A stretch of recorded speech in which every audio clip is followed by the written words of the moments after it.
Bonsoir. La fête nationale et les jours d'après, le temps de l'évaluation et des leçons à tirer après 46 années d'État unitaire. Rappelons-le, c'est bien le 20 mai 1972 que l'État unitaire du Cameroun a été proclamé. Parole à la classe politique interpellée par l'exigence d'une contribution à la consolidation de l'unité nationale. Le contexte, lui, s'y prête, fait de temps incertains dans le nord-ouest et le sud-ouest, fait de mobilisation déjà pour l'élection présidentielle à venir. Parole à Gargaham Manadji, ancien ministre, président général de l'ADD, l'Alliance pour la démocratie et le développement. En politique multidimensionnelle, certains disent de lui qu'il parle de tout sans forcément faire l'unanimité. L'ex-chasseur de baleines est sur le plateau d'actualité hebdo ce soir. Monsieur le ministre, bonsoir. Bonsoir, monsieur le directeur central. Maintenant que les festivités du 20 mai sont terminées, monsieur le ministre, quelles sont les leçons, ou alors quelle est la leçon politique qu'on peut tirer de cette célébration-là? Bon, la leçon politique qu'il faut retirer, s'il y a à retirer, c'est qu'on renouvelle chaque année, comme si c'était un rite, notre union. Quand cette union avait été décidée le 20 mai 1972, c'était justement pour que les enfants du même pays, créés quand même, il faut le dire, par les Allemands, se retrouvent ensemble et se sentent liés, non seulement par les liens tissés par l'histoire, mais également et surtout par les objectifs de l'avenir. Parce qu'ils doivent s'aimer, parce qu'on dit s'aimer, ce n'est pas se regarder face à face, mais se regarder dans la même direction. Est-ce que vous avez l'impression que la crise anglophone, telle qu'on l'appelle aujourd'hui, a pesé sur la célébration de cette année? Et ça dépend de qui doit répondre à cette question.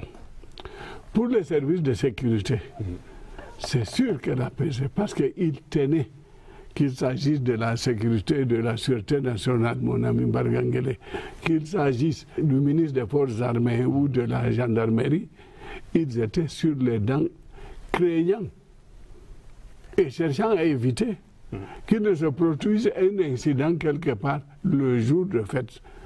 Et il faut savoir prévoir. Et ils ont prévu, et je crois que le succès à eux, puisque nous n'avons pas appris que le 20 mai, il y a eu quelque chose aussi bien à Kwaya, à l'Ife ou à Yokadouma. Donc, pour moi, je crois que la fête, elle a été saluée comme il se devait. Bon, il y a eu, je suis au courant qu'il y a eu des tentatives de perturbation. Mais, très vite maîtrisé. Mais très vite maîtrisé, et je crois que c'est ça, le fait de savoir prévoir et de prendre les dispositions conséquentes. Ce qui a été fait. Monsieur le ministre, en 46 ans d'État unitaire, est-ce qu'il y a quelque chose que la classe politique, dont vous, que cette classe politique-là est probablement ratée ou manquée? Qu'est-ce qu'on aurait oublié pour qu'on en arrive à, on va dire, cette sorte de peur ambiante aujourd'hui? Oui, en fait, vous savez, si vous vous souvenez, c'est Staline, je crois, qui a écrit la critique de l'histoire. Et le même Staline a écrit par la suite, que faire? Il ne suffit pas de critiquer l'histoire, mais il suffit de chercher à partir de l'histoire comment assurer un avenir encore meilleur. Et c'est ce qui se passe chez nous. Nous avons, dès 1961, décidé de nous unir. Ça, en fait, de nous unir, c'est trop dire. Puisqu'en réalité, c'était la même colonie allemande. On a donc dit réunification. Réunification, c'est-à-dire qu'il s'agissait de réunifier deux parties du pays qui étaient partagées comme on partage un gâteau après la Première Guerre mondiale. L'une allant à la France, l'autre allant à l'Angleterre. Bon, maintenant, l'histoire ayant fait cet effet, il fallait effacer ces traces-là et se retrouver dans le cadre tracé par l'histoire de la colonisation. Parce que ce qu'il faut retenir, c'est que tout est fait par l'histoire. Pourquoi nous sommes face à face? c'est le fait de l'histoire de la télé, l'histoire des mouvements des peuples, etc. Alors là aussi, l'histoire nous a réunis. Il ne faut pas rater cette occasion d'union, parce que c'est très facile de se séparer, mais très difficile de s'unir. Nous avons eu la chance de nous unir. Quand je rencontre quelqu'un de Buea, de Bamenda, de Manfé, je ne fais aucune différence entre celui-là et celui de Bertois, de Bagno, de Goulfey, etc. Et c'est ça qui est beau dans le Cameroun. Je me sens partout chez moi, je me sens partout avec des frères qui sont du même pays que moi. Et comme j'ai la chance d'être bilingue, je parle aussi bien leur langue qu'ils parlent, celle que nous avons héritée de la colonisation. Et toutes ces deux langues, la française et l'anglais, c'est des langues des colons. C'est des langues des colons. Et ce qui est alors paradoxal, c'est que nous avons demandé notre indépendance. Nous voulons nous déconnecter des colons, de la colonisation, mais nous restons attachés, mais alors très fermement attachés aux attributs qu'ils nous ont laissés. Quand vous voyez les préfets avec des casquettes, ça fait un peu rire. Je me souviens quand j'étais jeune, quand des chefs de région venaient, ils venaient soit avec une casquette du genre actuel, soit de casque colonial de couleur blanche. Donc, ils nous ont laissé des attributs auxquels nous continuons d'être attachés. C'est-à-dire, le principal, c'est d'unir nos esprits, d'unir nos forces, nos objectifs, notre avenir. Et non seulement à s'attacher rien qu'à la langue. Vous savez, quand les Européens épousent des Africaines, ils ne parlent pas la même langue. Mais à la fin, ils finissent par parler la même langue. Donc, pour moi, l'essentiel qu'il faut absolument observer, c'est que nous avons eu une occasion que nous ne devons absolument pas rater. D'ailleurs, tout ce qu'ils ont cherché à faire rater ces unions construites par l'histoire, ça n'a pas réussi. Souvenez-vous de Katanga, Moïse Tchombe. Jusqu'à présent, il n'y a pas eu de Katanga. Et plus récemment, en Europe même, en Espagne, Barcelone voulait se détacher, oubliant que certaines dispositions de la Constitution espagnole disaient que si jamais un membre de appelons ça la Fédération espagnole, cherchait à faire sécession, alors on le rappelle à l'ordre en réintégrant sa partie dans l'État national. Donc, en Belgique, les Wallons ont voulu le faire. Il ne faut pas tenter l'impossible. D'ailleurs, la Grande-Bretagne, pour nous référer à nos frères anglophones, qui est allé vers l'Europe continentale. Mais aujourd'hui, elle fait des pieds et des mains pour y retourner. Donc, restons réalistes. Voyons comment nous pouvons cheminer ensemble et voyons quels sont les correctifs qu'il faut apporter pour que nous continuions de rester ensemble. Et là est donc la vraie problématique. Monsieur Garga Managui, ancien ministre de la fonction publique et de la réforme administrative, avant c'était du contrôle de l'État, et on le disait à l'époque, chasseur de baleines, vous continuez d'assumer ce qualificatif, ce titre-là? Je préfère ce titre parce que je ne sais pas qui a inventé cette histoire d'opération épervier. En tout cas, ce n'est pas quelqu'un du sud, c'est quelqu'un du nord. Parce qu'ici, il n'y a pas d'épervier. L'épervier est un oiseau carnassier qui cherche les petits poussins et qu'il met dans ses serres, s'envole avec pour aller les manger ailleurs. Vous chassiez les baleines? Les baleines, c'est-à-dire les choses cachées. Mais qui sont dans l'océan? Dans l'océan, cachées, mais qu'il faut fouiller pour les retrouver. Or, le poussin, il est dehors et l'épervier l'aperçoit et toujours c'est des petites choses. Or les baleines, elles sont là, elles existent aujourd'hui encore et on se limite aux poussins. Nous en reparlerons. Donc vous êtes, je le rappelle encore, vous êtes le président général de l'ADD, l'Alliance pour la démocratie et le développement. Merci donc de vous prêter ainsi à nos questions. Actualité hebdo, sons et images de la semaine qui s'achève. L'élection de la célébration de la fête nationale édition 2018. La sortie de l'ambassadeur des États-Unis au Cameroun et son recadrage par le ministre des Relations extérieures. Et puis la conférence sur l'économie numérique à Yaoundé. Le cri d'alarme des éditeurs de presse qui adressent un mémorandum au gouvernement, entre autres sujets qui seront développés tout à l'heure. Madame, Messieurs, merci de votre fidélité à Actualité Hebdo. La suite de l'émission, c'est dans un tout petit instant. Notre invité, le ministre Garga Manadji, homme politique, président général de l'ADD, l'Alliance pour la démocratie et le développement. A tout de suite.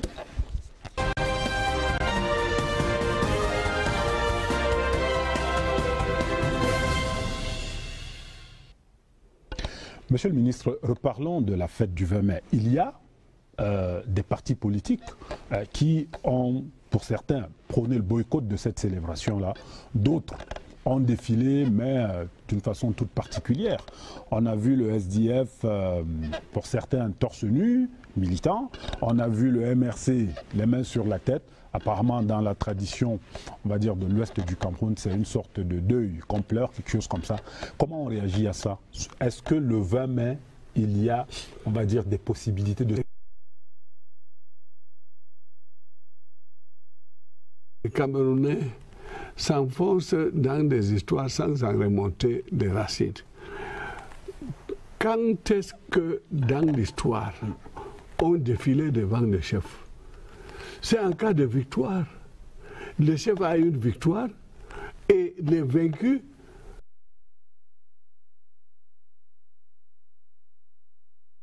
le vainqueur.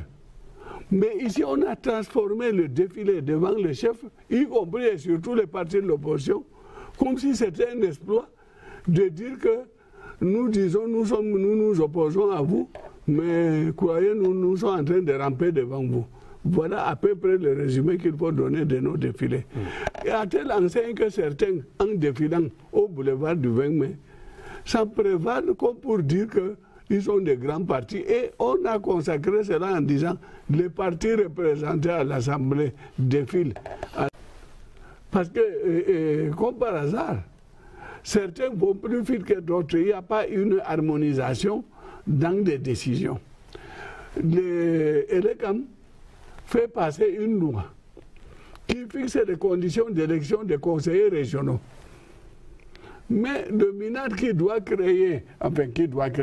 proposer la création des régions continue de dormir.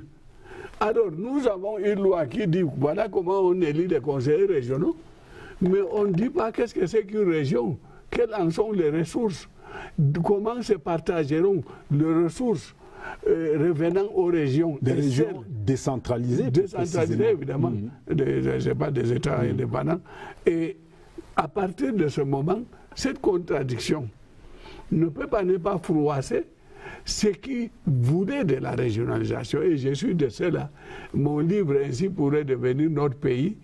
Depuis 2004 qu'il a été publié, ça veut dire j'y ai pensé bien avant 2004. Vous pensez que la régionalisation c'est une solution. Est la solution au problème qui se pose aujourd'hui? Je ne dis pas une, mais c'est la solution. Tant qu'il n'y a pas de régionalisation, avec des conseils régionaux, en rendant les gens responsables de leurs affaires, et en les rendant responsables également de leurs bêtises, parce que tout le monde n'est pas de vin, alors nous ne pourrons jamais nous en sortir. Et puis, de toutes les manières, quand il y a des problèmes, quand on cherche à les résoudre, il ne s'agit pas de continuer de tirer la corde chacun de son côté. Il s'agit de voir où se situe le milieu acceptable par les deux parties. Alors, on fait la régionalisation sans véritablement débattre de la forme de l'État. Mais dès qu'on la forme de l'État, on a, la Constitution a dit État unitaire décentralisé. État unitaire décentralisé. Dès qu'on dit État unitaire décentralisé, la forme est déjà réglée par la Constitution. C'est le même article qui parle des régions, qui évoque également l'aspect unitaire décentralisé. Donc la décentralisation, c'est les régions. Maintenant, le nombre peut passer, il faut une loi d'application de cette disposition constitutionnelle. C'est au moment de la prise de cette loi d'application qu'on verra si ce sont les régions actuelles qu'il faut maintenir, s'il faut les revoir pour en faire plus ou moins, quels sont les critères sur la base desquels on devra travailler. Est-ce que c'est l'aspect géographique? Est-ce que c'est l'aspect population? Est-ce que c'est l'aspect moyen? Ou est-ce que c'est l'État qui doit avoir telle partie des moyens qu'il doit redistribuer selon un indice à définir? C'est cette loi qui doit faire ça. Cette loi n'est pas encore.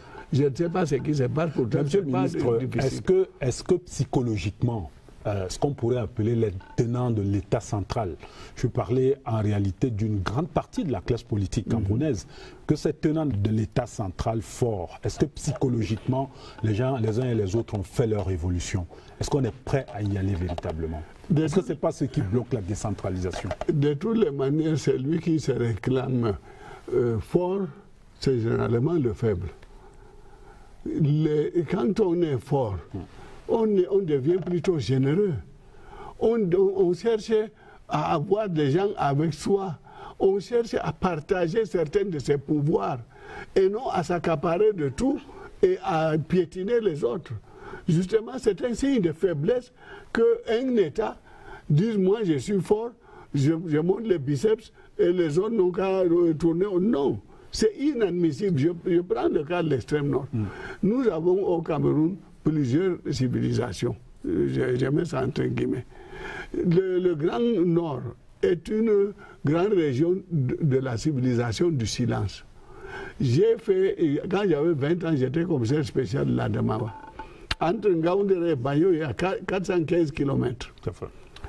La route que j'ai laissée, il y a pratiquement 50 ans, c'est la même qui existe. Les ponceaux en planche et en bois, c'est les mêmes. On n'y a rien retouché, mais pire. Quand j'étais au cours moyen, la première fois, je suis allé à Yagua pour les jeux scolaires. Entre Maroua et Yagua, 120 km, aucun grain de sable n'a bougé. Les gens sont même en mesure de se demander, mais que signifie votre indépendance là? Est-ce que c'est pour rester au statu quo ou est-ce qu'on attend indéfiniment jusqu'à je ne sais quelle année ou quel siècle pour que les choses changent? Il y a ces changements qui nous avions un ministère de planification, nous l'avons d'ailleurs encore, mais il faut voir, établir les priorités. Et après les priorités, dans les projets, maintenant, les priorités parmi les bénéficiaires. Il ne s'agit pas de dire que j'aime X, c'est ma région, je vais déverser tout là-bas. Et je laisse les autres poireauter. C'est le rôle que devrait jouer le ministère chargé de la décentralisation? Non. C'est le rôle politique que le régime doit jouer. Le ministre, c'est un exécutant. Qu'il soit d'État ou de secrétaire d'État, il est exécutant des instructions de la politique du régime. C'est le régime qui définit les grandes orientations. Maintenant, c'est au ministre de dire, dans le cadre de telle orientation qui incombe à mon département ministériel, je souhaiterais, je suggérerais que... Et je sais que le président va accepter. Quand j'étais ministre de la fonction publique, chargé de la réforme, à mon modeste niveau, je n'ai jamais vu une réforme proposée par mes soins et qui a été rejetée. Monsieur le ministre, ça ne vous a pas empêché de démissionner? C'est une autre paire de manches. Okay. Parce que ça, c'est le côté de corruption. On en parlera. Monsieur le ministre, je vais vous proposer une seconde halte dans cette émission. Nous allons parler, et certainement dans le cours de l'émission également, de ce recadrage, si l'on peut l'appeler ainsi, de l'ambassadeur des États-Unis qui a été opéré par le ministre des Relations extérieures à la suite d'une sortie de cet ambassadeur concernant, on va dire, l'élection présidentielle au Cameroun. Alors il se passe que, pour une fois, on a constaté que la classe politique, on va dire, toute tendance confondue, est sortie du bois. Suivons plutôt ce sujet. L'ambassadeur des États-Unis veut s'immiscer dans les affaires intérieures du Cameroun. Mais si l'on reprend ce qu'il a dit, il aurait conseillé au président de suivre l'exemple de Nelson Mandela, qui ne s'est pas représenté après son premier mandat, ou de suivre l'exemple de George Washington, qui ne s'est pas présenté non plus après le succès qu'il a connu dans la mise en place des États-Unis d'Amérique. Ce que nous attendons d'un ambassadeur, c'est de pouvoir voir avec nos autorités comment on peut régler les problèmes qui nous sont communs. Comment les intérêts de chacun peuvent être préservés. Les affaires intérieures restent intérieures. Si jamais ils ont à les évoquer en tête-à-tête, qu'elles restent en tête-à-tête. Donc nous souhaitons que les États-Unis, qui sont nos grands amis, nous aident à régler les grandes crises de l'heure. La crise anglophone, la crise Boko Haram, la crise économique, que ce soit ces propos qu'on attend d'eux et non pas des émissions absolument saugrenues. Les conversations privées avec un chef d'État qui vous reçoit en audience ne doivent pas faire l'objet de commentaires et encore moins d'un communiqué de presse. Hein. Il y a ce qu'on appelle la réserve des diplomates. Et là, je pense qu'on est en rupture de réserve. On est dans l'irrespect absolu des conventions internationales. Les États-Unis, c'est un pays qui a connu une très longue guerre de sécession. Et ce pays a utilisé tous les moyens pour pouvoir garder son unité nationale et pouvoir créer le grand pays que tout le monde admire aujourd'hui, qu'on appelle les États-Unis. Ce pays ne peut pas dire au Cameroun d'accepter une quelconque sécession. Ce pays ne peut pas nous dire de nous diviser en micro-États. Ce pays ne peut pas féliciter les sécessionnistes. Ce pays ne peut pas protéger les sécessionnistes puisque ce pays connaît la souffrance que peut éprouver un peuple. La moindre des choses que nous attendons de nos amis, c'est qu'ils reconnaissent cette souveraineté qui est détenue par le peuple camerounais, dont la volonté se manifeste à travers le choix de telle ou telle personne, et qui ne saurait être aujourd'hui bridé par une appréciation, et notamment par des comparaisons à des pays qui ont une histoire tout à fait différente de celle du Cameroun. Je suis une autorité traditionnelle, et je comprendrais très mal qu'ayant eu la courtoisie de recevoir un visiteur, qu'à la sortie, celui-là aille à l'encan, propager ou tenir sur ma personne, porter des jugements de valeur, parce que ce qui s'est passé, ce qui a été dit, se relève plutôt des jugements de valeur. On ne peut pas porter des jugements de valeur sur une institution comme le président de la République, qui a été élu par le peuple camerounais et dont le peuple camerounais porte la responsabilité d'un maintien ou non au pouvoir. Monsieur le ministre, vous avez également joint votre voix à celle de ceux qui ont parlé tout à l'heure. Vous, c'était à travers les réseaux sociaux. Vous condamnez également cette sortie de l'ambassadeur des États-Unis. Vous avez l'habitude d'utiliser un terme très poli, c'est le recadrage. Ce n'est pas que la condamnation. Il devait recadrer ses propos. Parce que quand on est ambassadeur, je ne suis pas diplomate, mais je crois savoir quand même ce que le rôle d'un diplomate, c'est de jouer pour les intérêts des pays. Le général de Gaulle a dit, les États n'ont pas de sentiments, les États n'ont que des intérêts. À partir du moment où cette phrase de De Gaulle devient pratiquement une loi pour la diplomatie, je crois que ce que l'ambassadeur des États-Unis devait chercher, c'est où se situent les intérêts des États-Unis, en premier lieu. Deuxièmement, l'ambassadeur des États-Unis, je ne connais pas celui-ci, mais je connais M. Osan qui est parti, qui nous a énormément aidés dans la lutte contre Boko Haram. Enfin. Ça, c'est aider un pays pour maintenir sa stabilité. Mais ici, venir dire que le président ne doit pas se représenter, non, il ne faut pas qu'on se substitue au peuple qui se veut souverain. Ce n'est pas le langage d'un diplomate. Et puis, je n'ai pas fait diplomatie, mais quand même à l'IAP, nous avions des cours de diplomatie. Et on ne nous a jamais dit, à la sortie de l'Élysée, que l'ambassadeur doit faire un communiqué pour rendre compte. Il ne rend pas compte à la France, il rend compte aux États-Unis. Donc, il n'avait pas à dire ça. Et puis, de toutes les manières, s'il veut nous aider à résoudre nos problèmes, il faut les prendre autrement. Je prends un exemple très simple. S'il s'agit, par exemple, de l'élection présidentielle, beaucoup de gens se disent non, il faut que les partis politiques de l'opposition s'unissent. Comment voulez-vous vous unir quand vos programmes sont contradictoires? Bon, or, il y a une manière très simple en droit constitutionnel et en sciences politiques qui consiste à instituer un deuxième tour. Et le deuxième tour vous oblige à vous unir. Si aucun candidat n'arrive à avoir 51%, 50% plus une voix au premier tour, on passe au second tour. Et au second tour, c'est les deux premiers qui sont pris. Obligatoirement, tout le reste de la troupe est obligé de s'allier qui derrière A, qui derrière B. Tout à fait. Et ça résout le problème.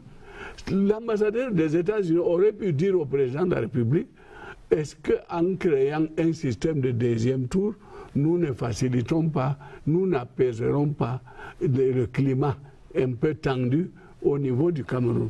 Et là, j'aurais apprécié. C'est une suggestion, parce qu'il ne fait que suggérer, parce qu'il ne fait pas partie des éléments constitutifs de la politique camerounaise. Alors donc, il y a 1000 choses qu'un ambassadeur peut suggérer et qui sont généralement prises en compte. Donc vous estimez que la sortie de l'ambassadeur des États-Unis était, pour le dire effectivement comme ça, une sortie de route inappropriée? Elle était inappropriée, elle n'était pas à l'ordre du jour. Et il s'était trompé et de pays et d'interlocuteurs. Et cela ne vous a pas surpris qu'on ait retrouvé une classe politique, pour une fois, camerounaise, relativement unis, qui disent la même chose par rapport à cela? Mais les Camerounais, vous savez, c'est comme dans un ménage. C'est notre fameux nationalisme ombrageux. Je ne pense même pas qu'il soit ombrageux. Notre nationalisme est très éclairé. Mais les contradictions viennent du fait que l'idée de A n'est pas forcément partagée par B. Mais les porteurs de ces idées n'ont pas des endroits pour confronter leurs idées et trouver le juste milieu et ou la meilleure idée. C'est ça qui le rend ce que vous appelez ombrageux. Sinon, les Camerounais sont très, très éclairés. Quand je discute avec certains, je constate que nous ne sommes pas en arrière. Monsieur le ministre, alors, cette année 2018, tout le monde en parle. Année d'élection, notamment élection présidentielle. Vous sentez cette fièvre-là monter? Mais, curieusement, je ne comprends pas parce que il y a un an, la fièvre était montée au zénith, mais depuis un certain temps, je sens une certaine chute de cette fièvre. Est-ce que derrière cette chute se cachent des intrigues ou des ententes? Est-ce que les nouveaux venus commencent à se rendre compte de la réalité de la chose? Est-ce que l'approche de la date d'élection les inquiète? Les nouveaux venus, c'est qui? C'est Kamto, Mouna, etc. Enfin, vous avez vos nouveaux venus, moi j'ai les miens. Moi je pose la question. Vous les avez sortis, mais moi je garde les miens. Les vôtres, c'est lesquels? C'est moi. Vous n'êtes pas nouveau venu. Vous avez été candidat 2 fois déjà. Oui, et je progresse. Et cette année, c'est jamais 203. Jamais 203 et 3e fois, c'est pour gagner. Donc, Garga Manadji, candidat à l'élection présidentielle de 2018 au Cameroun. C'est déjà dit depuis un an. Et je ne peux pas entamer une chose et m'arrêter en cours de route, sauf cas de maladie. Sinon, je ne vois. Et puis, ce que les gens ne comprennent pas, la politique n'est pas une guerre. Si les gens me voient dans mes relations avec le président de la République, ils devaient comprendre ce que c'est que la politique. La politique, c'est un jeu, mais un jeu très sérieux. Quand vous jouez aux cartes,